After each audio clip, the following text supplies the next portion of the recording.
তিনি মারা গেছেন বলে আমরা এই কথাগুলো বলছি তা নয়, এটা একটা বাস্তব সত্য কথা।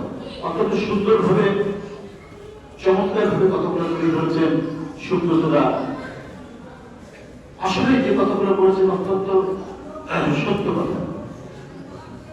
অসংখ্য তার বক্তব্য এখন ইউটিউবে বা সামাজিক গণমাধ্যমে ভেসে বেড়াচ্ছে।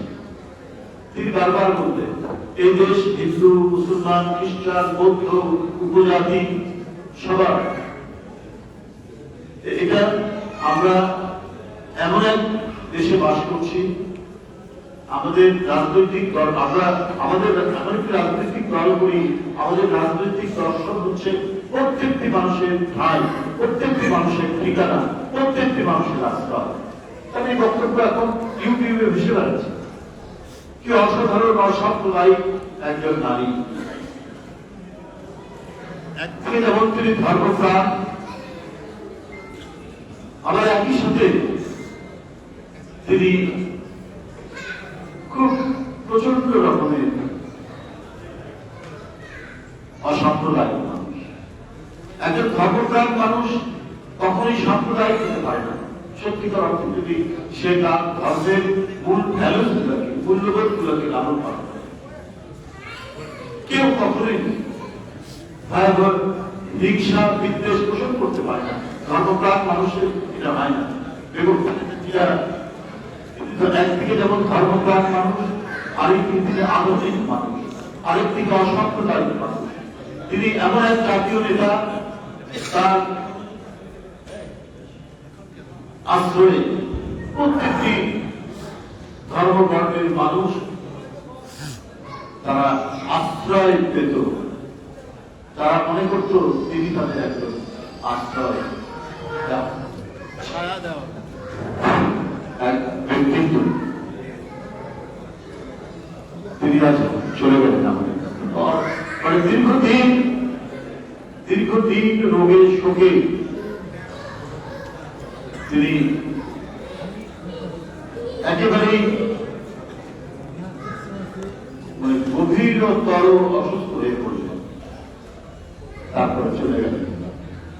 তার চলে যাওয়া, তার এই মৃত্যু, আমি মনে করি এটি একটি হত্যাকাণ্ড। শেখাতে চান একজন মহিলা, তিনি হাঁটতে হাঁটতে গেলেন জেলখানার ভিতরে, ফিরে আসলেন একেবারেই অর্ধলাশ হিসেবে, গুরুতর অসুস্থ হিসেবে। তার মানে জেলখানার ভিতরে তার ওষুধে, তার খাবারে নানাভাবে তার সাথে করা হয়েছে।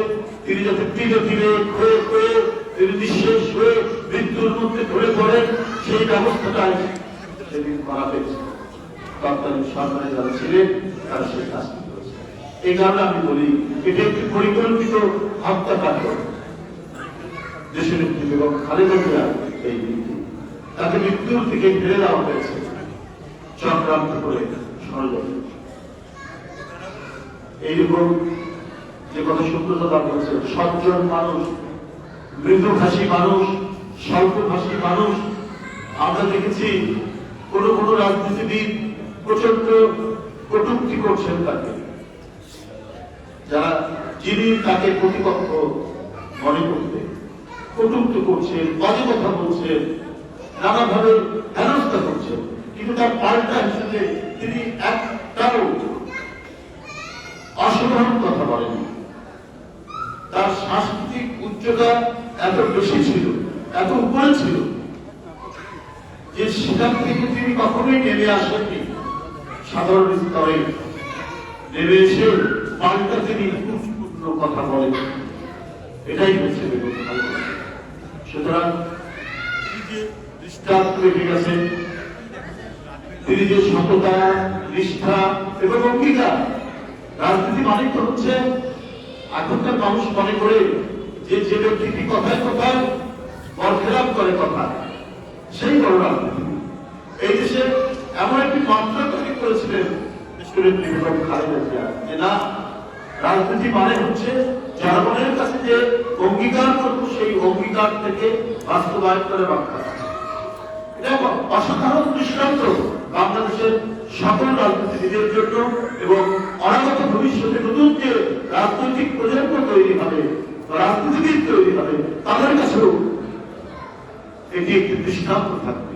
ইতিহাস ঘেটে তারা দেখবে যে একজন মানুষ যিনি রাজনীতি করতে গিয়ে বাবরঙ্গর কথা বলেননি, মিথ্যা অঙ্গীকার করেননি, অসত্য ওয়াদা করেননি, যা বলেছেন সেইটাই করার চেষ্টা করেছেন।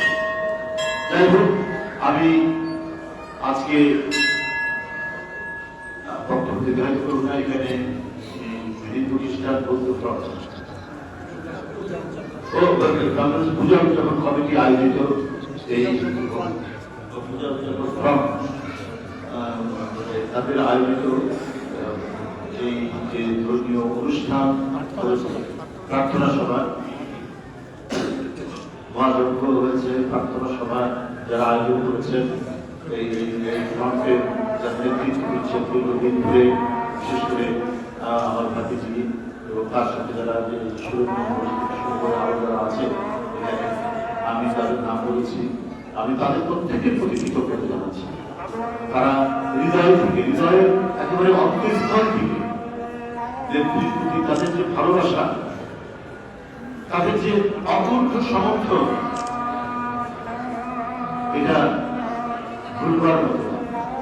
এটাই হচ্ছে, উনি মারা গেছেন কিন্তু এই অর্জনটুকু রেখে গেছেন কোটি কোটি মানুষের হৃদয়ে।